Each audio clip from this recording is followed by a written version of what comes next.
हम लोग आत्म पूजा उपनिषद की प्रीतिकर यात्रा में साथ साथ चल रहे हैं।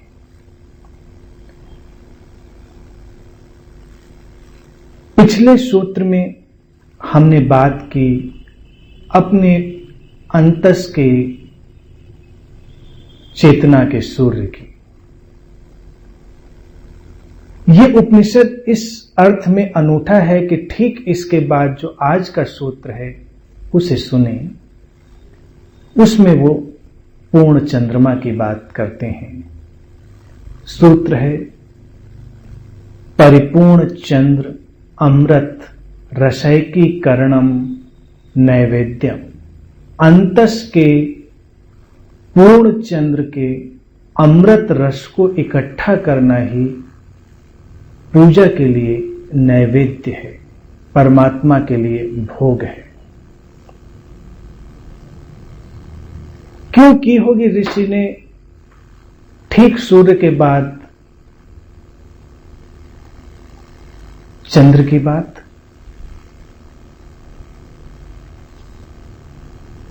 थोड़ा सा विरोधाभासी भी जान पड़ता है, लेकिन यही जीवन का रहस्य है कि जीवन विरोधी ध्रुवों से मिलकर बनता है। जीवन एक जैसा नहीं है। अगर सूरज का उत्ताप है, उसकी गर्मी है, तो उसको संतुलित करने के लिए पूर्णिमा के चंद्रमा की शीतलता भी है। कई अर्थों में यह बड़ा ही वैज्ञानिक सूत्र है, आंतरिक विज्ञान की गहराई में ले जाने वाला। पहला सूत्र संबंधित था सजगता की प्रक्रिया से, और यह सूत्र संबंधित है साक्षी की प्रक्रिया से। सजगता और साक्षी एक ही घटना के दो सिरे हैं। सजगता तुम जिसके प्रति जागरूक होते हो, जहां जहां जागरूक होते हो, उस प्रक्रिया का नाम है। साक्षी उस प्रक्रिया का नाम है जहां से तुम जागरूक होते हो। जिस बिंदु से जागरण उठता है, सजगता बहिर्मुखी है, एक्सट्रोवर्ट है, और साक्षी अंतर्मुखी है, एक्सट्रोवर्ट है, इंट्रोवर्ट है। ये इंट्रोवर्ट और एक्सट्रोवर्ट,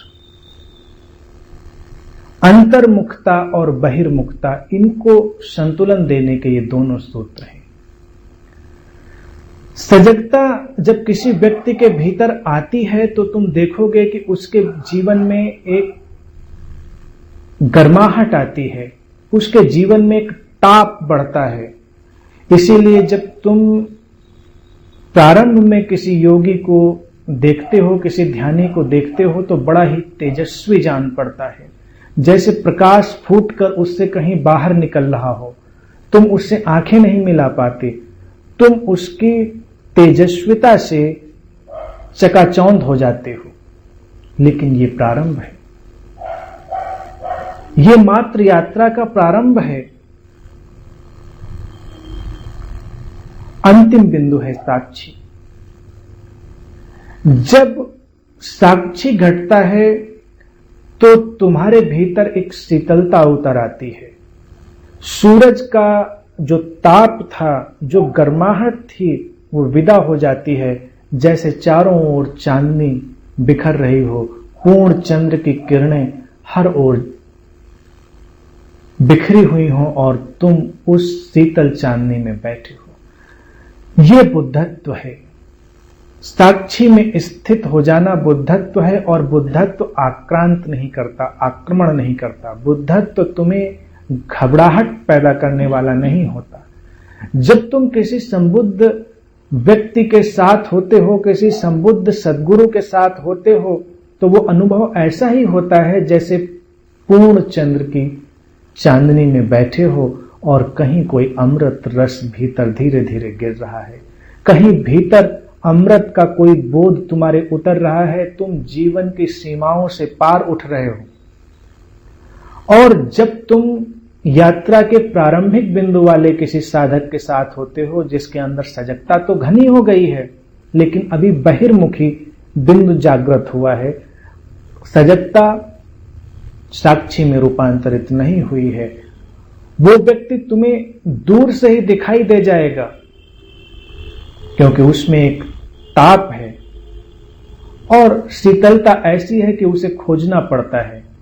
चंद्रमा को तुम भूल भी सकते हो। कई बार पूर्णिमा का चांद आकाश में उगा हो और तुम अपने घर में छोटा सा दीपक जलाकर भी बैठे रह सकते हो, तुम्हारी मर्जी। इसीलिए बुद्धत्व को ढूंढना पड़ता है, लेकिन सूरज आसमान में उगाए तो तुम दिया भी न जला पाओगे, वो बेमानी जान पड़ता है। तुम्हें दिखाई दे जाता है कि नहीं, रोशनी तो आ रही है। इसमें न कुछ श्रेष्ठ है न कुछ अश्रेष्ठ है। अंतिम बिंदु है शीतल शांति। और जब तुम्हारे आंतरिक केंद्र पर यह शीतल शांति आती है, तभी तुम इस जगत को शांति देने वाले बन जाते हो। यह सूत्र इसी ओर इशारा करता है कि साक्षी कैसे बनी। अंतस के परिपूर्ण चंद्र के अमृत रस को इकट्ठा करना ही नैवेद्य है पूजा के लिए।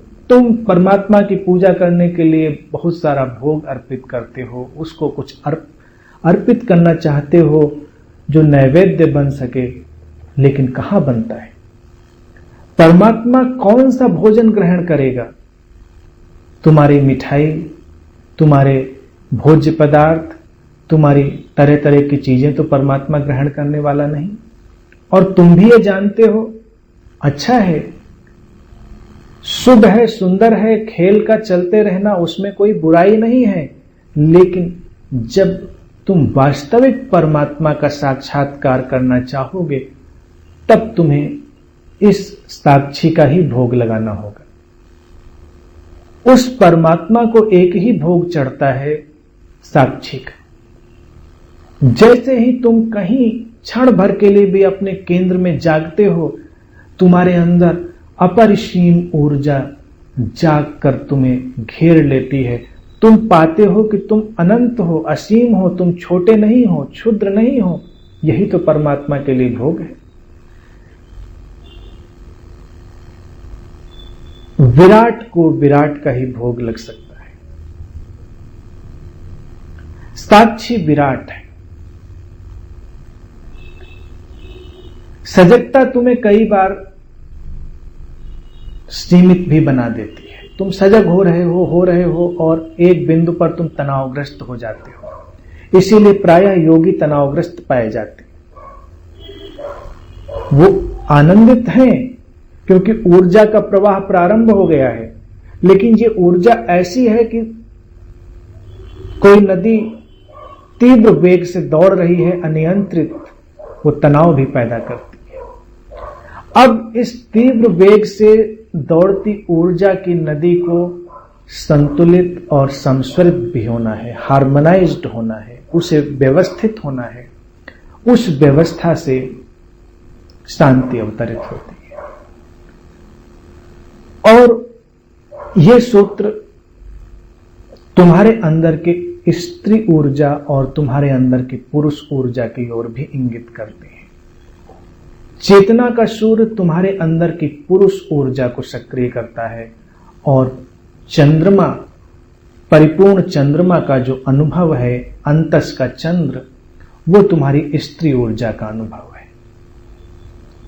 जीवन न तो केवल पुरुष ऊर्जा से चलता है, न स्त्री ऊर्जा से चलता है। तुम आधे स्त्री हो और आधे पुरुष हो। तुम्हारे अंदर आधी स्त्री ऊर्जा है और आधी पुरुष ऊर्जा। दोनों का जब तक संतुलन ना आए, जब तक तुम अपने इस स्त्री और पुरुष के पार न चले जाओ, तब तक साक्षी नहीं घटता। स्त्री स्त्री रहते हुए साक्षी नहीं हो पाती और पुरुष पुरुष रहते हुए साक्षी नहीं हो पाता। जब स्त्री और पुरुष की सीमाएं खो जाती हैं, तुम कहीं शून्य में खड़े हो। कौन हो, क्या हो, परिचय क्या है, तुम नहीं जानते। बस कहीं एक केंद्र है, बिंदु है, जहां से सब देखा जा रहा है। वहां पर न स्त्री है न पुरुष है, कुछ भी नहीं। योग में तुम सूर्य नाड़ी और चंद्र नाड़ी की बात भी सुनते हो। सूरज की सांस और चंद्रमा की सांस, दिन भर भी तुम्हारी ये सांस बदलती रहती है। कभी तुम अपनी नाक के दाईं ओर से सांस लेते हो, कभी तुम नाक के बाईं ओर से सांस लेते हो, तुम्हें पता भी नहीं चलता कब ये सब बदल रहा है। एक साथ सांस तुम शायद ही कभी लेते हो। योग का विज्ञान कहता है कि अगर तुम अपनी दाईं ओर से सांस लेना बंद कर दो और बाईं ओर से सांस लेना जारी रखो तो तुम्हें काम क्रोध पकड़ना मुश्किल हो जाएगा। या जब तुम्हें काम क्रोध या किसी भी तरह की उत्ताप की भावनाएं पकड़ रही हो तो तुम गौर करना कि शायद तुम्हारी दाईं ओर की सांस चल रही हो, गर्माहट पैदा करती है। बाईं ओर से सांस लेना तुम्हारे शरीर में शीतलता पैदा करता है, उसे चंद्रमा की सांस कहते हैं। कभी भी इसे गौर कर सकते। शरीर में उष्णता पैदा करनी है, गर्माहट पैदा करनी है तो तुम दाईं ओर की सांस का उपयोग कर सकते हो। लेकिन फिर बाईं ओर की जो सांस है वो तुम्हारे मस्तिष्क के दाहिने हिस्से से जुड़ी है और जो दाईं ओर की सांस है वो तुम्हारे मस्तिष्क के बाएं हिस्से से जुड़ी है।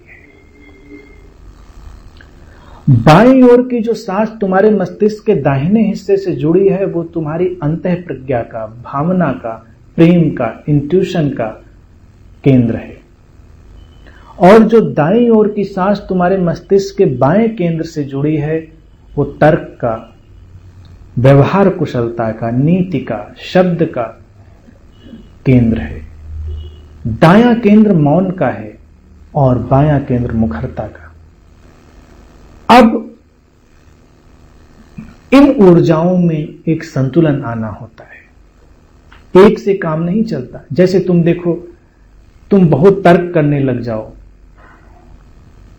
तुम्हारा दिमाग गर्म हो जाएगा। इसीलिए कई बार जब बहुत बहस मुबाहिसा हो जाता है तुम कहते भी हो कि मेरा दिमाग गर्म हो गया है, और तुम सचमुच में गर्माहट अनुभव करोगे।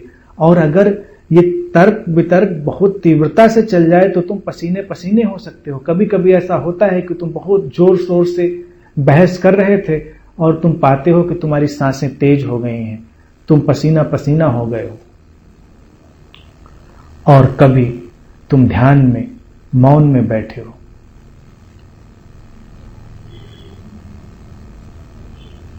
तुम किसी तर्क का उपयोग नहीं कर रहे हो, तुम तर्क से पार झांकने का प्रयास कर रहे हो, तुमने अपने को छोड़ दिया है, थोड़ा अतर्क की ओर मुड़ गए हो, तुम पाओगे कि तुम एक सुखद शीतलता अपने अंदर अनुभव कर रहे हो, जैसे चांदनी की शीतलता होती है। अब दुनिया भर के काव्य में चांदनी को शीतल ही कहा गया है।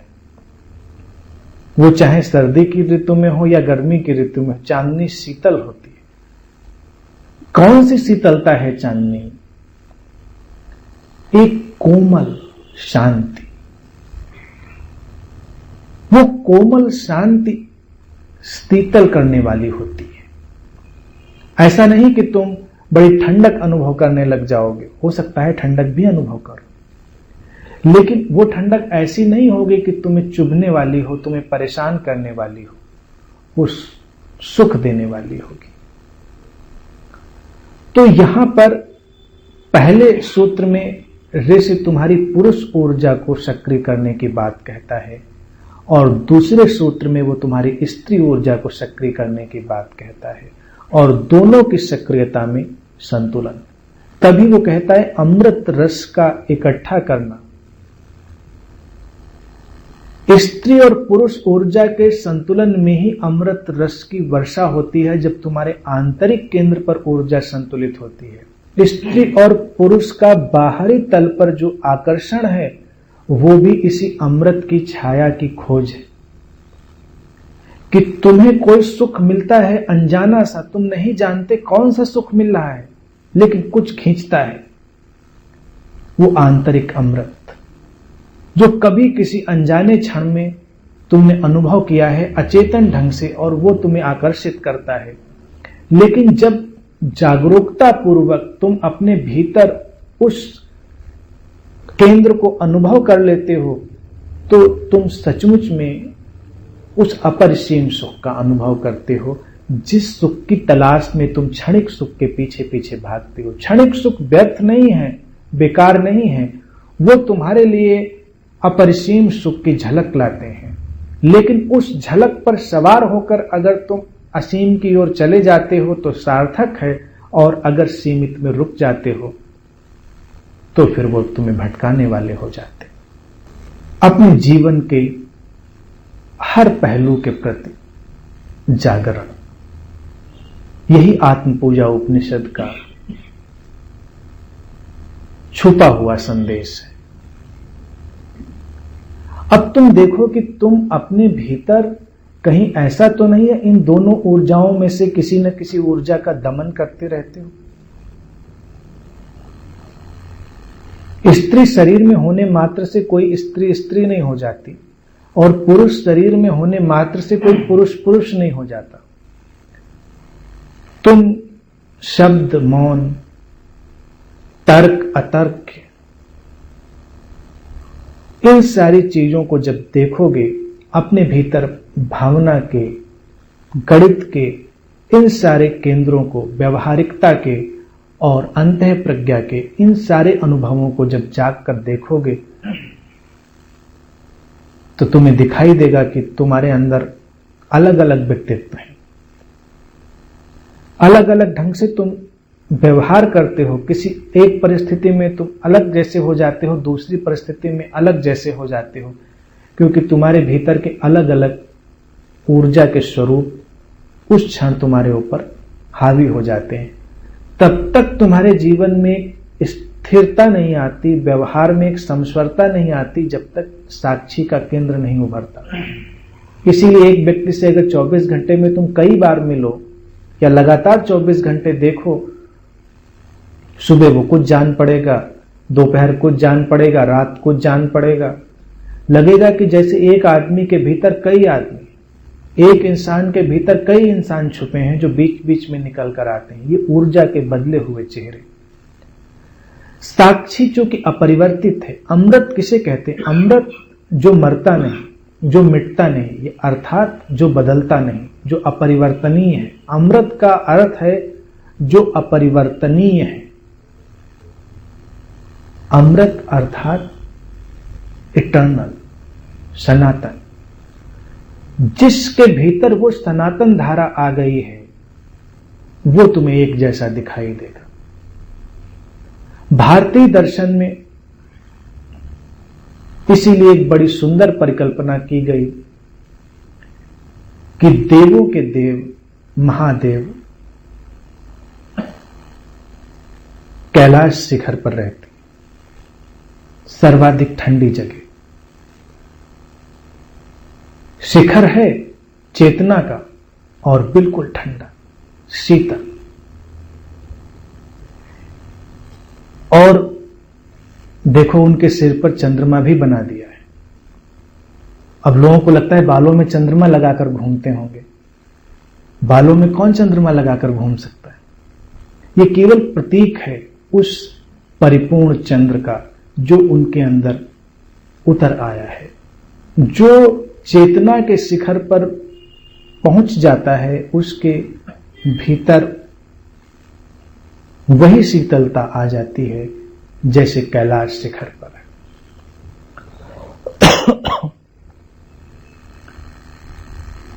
और इसका प्रतीक चंद्रमा से लिया गया है। चंद्रमा ज्योतिष में तुम्हारे मन का प्रतीक भी लिया गया है कि वो तुम्हारे मन को प्रदर्शित करता है। यानी कि जब तुम अपने अंतस के चंद्र को अनुभव करते हो, अनुभव ही नहीं करते हो, उसके अमृत रस को इकट्ठा करते हो, तभी तुम मन के पार जाते हो। ये मन शक्तिशाली है। मन तुम्हें बना भी सकता है, मिटा भी सकता है। साधना में ये मन लाता भी है और साधना से ये मन तुम्हें दूर भी ले जाता है। यही मनुष्य का चुनाव है। तुम जैसे चाहो वैसे हो सकते हो, यह आत्म पूजा उपनिषद का उद्घोष है।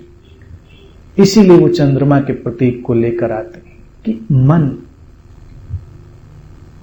जिसका प्रतीक चंद्रमा है, वो तुम्हारी स्वतंत्रता है।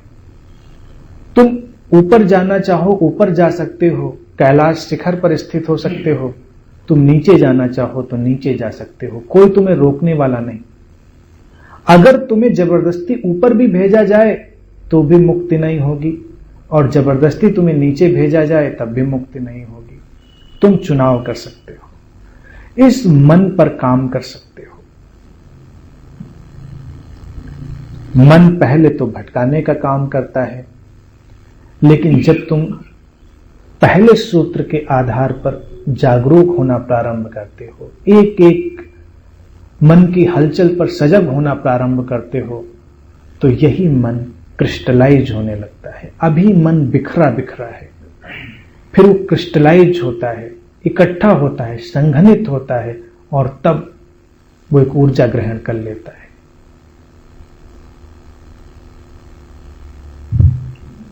उस मन में शक्ति आ जाती है।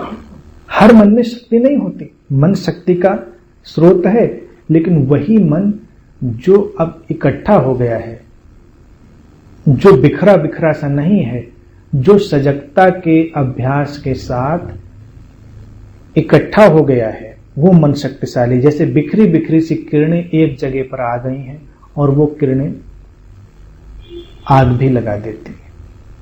जैसे तुम लेंस से सूरज की किरणों को एक जगह इकट्ठा कर लेते हो और उस बिंदु पर आग पैदा हो जाती है, ऐसे ही मन, जब तक उस पर सजगता का प्रयोग नहीं किया गया तब तक मन तुम्हारे किसी काम का नहीं। वो तुम्हें खींचे लिए जा रहा है। अचेतन का एक धुआं है, अचेतन का एक तूफान है जो तुम्हें लिए जा रहा है। तुम्हें कुछ पता नहीं तुम कहां जा रहे हो, क्यों जा रहे हो। अपनी वृत्तियों वासनाओं के धक्के में घिसटते जा रहे हो। जन जन से जो धूल तुमने इकट्ठी की है उसकी ही परत तुम्हारी आंखों पर है और तुम बस चलते जा रहे हो। फिर जब कोई साधना में प्रवेश करता है तो आत्म पूजा उपनिषद का जो पहला सूत्र था, चेतना का सूर्य, वो तुम्हारे पूजा के लिए दीपक बनता है। तो सजगता जैसे जैसे तुम्हारे भीतर जागने लगती है तो तुम्हारे हाथ में एक दीपक आने लगता है, एक रोशनी आने लगती है। तुम अपने अंधेरों को अब देख सकते हो। तुम युगों युगों के उस अंधेरे को तोड़ सकते हो।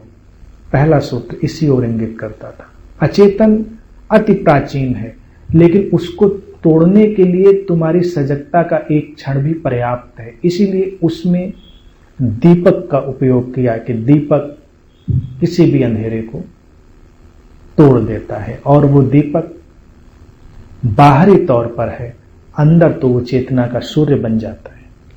अब ऋषि कहता है कि जब सजगता आ गई है, तुम्हारा मन घनीभूत हो गया है, क्रिस्टलाइज हो गया है, तो इसी मन के उपयोग से तुम और गहरे जा सकते हो। अब तुम अपने अंदर के अमृत स्वरूप की भी खोज कर सकते हो। ये मन तुम्हारे संसार को बना भी सकता है, मिटा भी सकता है। अब तुम देख सकते हो कि तुम जैसे चाहो वैसे हो सकते हो। यह बात बड़ी स्वतंत्रता देने वाली, और यह बात कोई कल्पना नहीं है।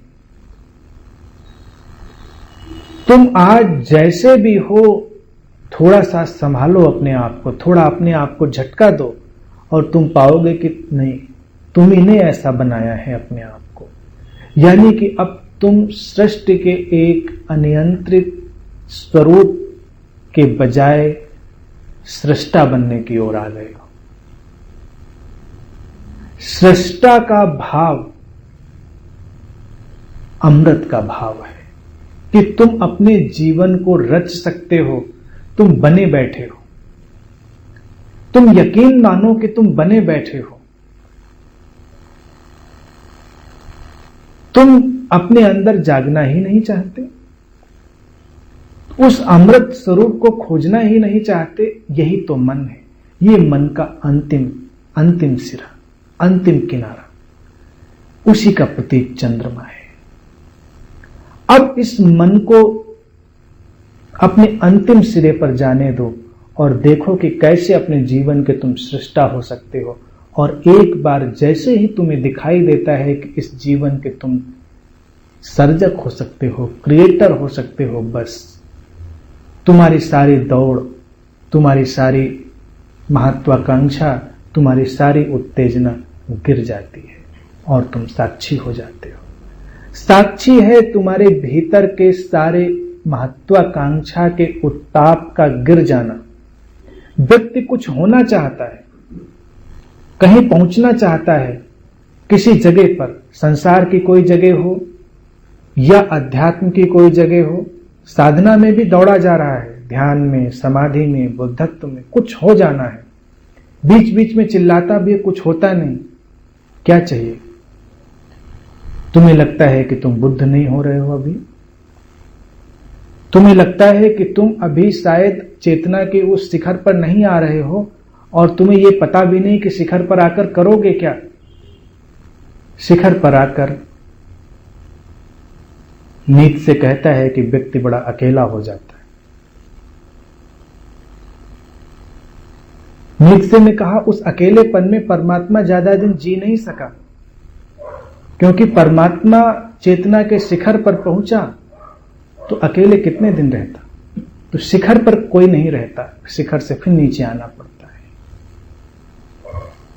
लेकिन सृष्टा होने का अनुभव, अपने जीवन को रच सकने का अनुभव तुम्हें एक हंसी दे देता है कि तुम कहां किस जुगाड़ जुगत में, किस जोड़ तोड़ में लगे थे कि ऐसा कर लेते, वैसा कर लेते, इस व्यक्ति को साध लेते, उसको साध लेते, कभी राजनीति में इस राजनेता को साध लेते, कभी उसको, कभी इस गुरु को साध लेते, कभी उस बाबा को साध लेते तो कुछ मिल जाता। कुछ नहीं मिलता। यहीं पर अष्टावक्र की बात आ जाती है। अष्टावक्र कहते हैं कि बंधन कहीं कोई है नहीं, तुम्हारे अपने ही बनाए हुए बंधन है, इसीलिए कहीं कोई मुक्ति भी नहीं है, क्योंकि मुक्ति भी तुम्हारी ही बनाई हुई है। तुम मुक्त ही हो, ये जानना ही मुक्ति है। बंधन के साथ मुक्ति का एहसास होता है, लेकिन तुम तो अमृत स्वरूप हो। लेकिन इस अमृत स्वरूप का बोध कौन देगा? मन। पहली झलक तो मन देगा, और जैसे ही झलक देगा वो विदा हो जाएगा। यही उसका रहस्य है। शिखर पर जैसे पूर्णिमा का चंद्रमा, फिर चंद्रमा क्या करता है? जब वो अपनी पूर्णता पर पहुंचता है फिर धीरे धीरे अस्त ही होता है। इसीलिए ऋषि कहता है परिपूर्ण चंद्र के अमृत रस को इकट्ठा करना। वो पूर्णता मन की तुम्हें अमृत की झलक देती है, फिर मन धीरे धीरे धीरे धीरे खत्म होने लगता है। अभी वो मन जो तुम्हें इतना शक्तिशाली जान पड़ता था, वो धीरे धीरे धीरे धीरे करके खो जाता है, गायब हो जाता है। जैसे आज जो चांद पूरा उगा था वो धीरे धीरे कम होते होते अमावस के अंधेरे में लीन हो जाता है। इसे ही बुद्ध निर्वाण कहते हैं। इसीलिए जब बुद्धत्व जागता है उस क्षण तो प्रतीति बड़ी गहरी होती है, और फिर धीरे धीरे एक शून्य गहरा हो जाता है। फिर उस शून्य की अनुभूति रह जाती है और सब कुछ समाप्त हो जाता है। वही निर्वाण है। और अभी तो ऋषि धीरे धीरे आगे बढ़ रहा है, अभी वो निर्वाण की बात नहीं कर रहा है। अभी तो वो कह रहा है कि बस तुम मन के शिखर पर पहुंच जाओ और अमृत की झलक को पालो। उस अमृत की झलक के साथ ही तुम्हें पता चलेगा कि परमात्मा को कैसे भोग लगाते हैं, उसको कैसे नैवेद्य चढ़ाते हैं। क्योंकि और कौन सा नैवेद्य होगा, और कौन सी वस्तु होगी जो तुम उसे अर्पित कर पाओगे। जब तक तुम उस सृष्टा के साथ उस सृष्टा के साथ ना जुड़ जाओ, तो इस पर प्रयोग करें। इसके लिए जो प्रयोग करें वो बड़ा सुंदर सा प्रयोग है, और तुम देखोगे ये प्रयोग बहुत ही गहरे ले जाने वाले रहे हैं। तंत्र विज्ञान ने इन सारे प्रयोगों पर काम किया है। आत्म पूजा उपनिषद ज्ञान, भक्ति, तंत्र सारे इशारों को तुम्हारे लिए समेट लेता है। तुम्हारे जीवन में वो भावनाएं जो तुम्हें उत्तेजना से भर देती हैं, उत्ताप से भर देती हैं, उनके प्रति तुम जागना प्रारंभ करो, उनके प्रति सजग होना प्रारंभ करो। और जैसे जैसे तुम उनके प्रति सजग होगे, तुम देखोगे कि तुम्हारे भीतर कहीं अंदर एक शीतल केंद्र निर्मित हो रहा है। जैसे क्रोध जगे तो क्रोध पर जाग जाओ, काम जगे तो काम के प्रति जाग जाओ, भय जगे तो भय के प्रति जाग जाओ, और तुम देखोगे धीरे धीरे कहीं अंदर तुम्हारे एक शीतल आलोक, चांदनी जैसा मध्यम प्रकाश उभर रहा है। हर चीज के दो ध्रुव होने चाहिए। अगर परिधि पर गर्माहट है तो केंद्र पर शीतलता होनी चाहिए। परिधि पर सजगता है तो केंद्र पर साक्षी होगा। वो साक्षी बड़ा ठहरा हुआ है, उसमें कोई गति नहीं है, तुम वहां से देख सकते हो। ये छोटा सा अभ्यास तुम्हारे पूरे जीवन को बदल सकता है। तुम अपनी किसी भी परेशानी को, बेचैनी को, अपनी किसी भी उलझन को, किसी भी बीमारी को ही क्यों ना बस जाग कर देखना प्रारंभ करो, उसका ख्याल करो, लेकिन बस जागे रहो। वो लहर उठ रही है, जा रही है, फिर कहीं लहर गिरेगी, पूरी प्रक्रिया के प्रति। और फिर तुम देखोगे कि तुम्हारे अंदर वो जो बुखार पकड़ता था, ज्वर पकड़ता था, जो ताप पकड़ता था, उसकी जगह चंद्रमा की जैसी कोई शीतलता उतर रही है। क्रोध से भरा हुआ व्यक्ति कितना उत्तेजित हो जाता है, काम भी तुम्हें उत्तेजित कर देता है। और तुम देखो कितनी हैरान करने वाली बात है, यहीं पर आंतरिक विज्ञान के सारे सूत्र हैं कि ये सारी भावनाएं जो परिधि पर हलचल पैदा करती हैं, तुम्हारे शरीर को गर्माहट से भर देती हैं।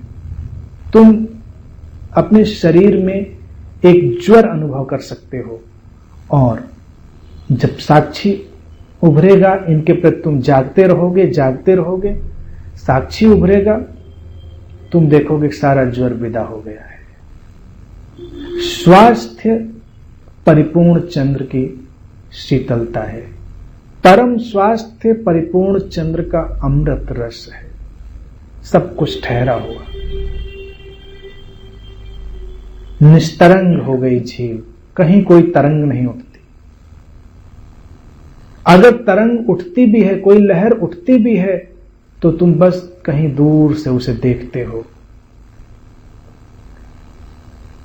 एक तो प्रयोग करें जागने का, दूसरा प्रयोग करें हर चीज से पीछे हट जाने का।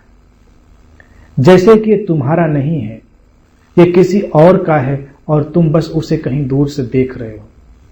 तुम्हारा मोह पकड़े, दूर हट जाओ। तुम्हें लोभ पकड़े, दूर हट जाओ। जैसे किसी और का है और तुम देख रहे हो।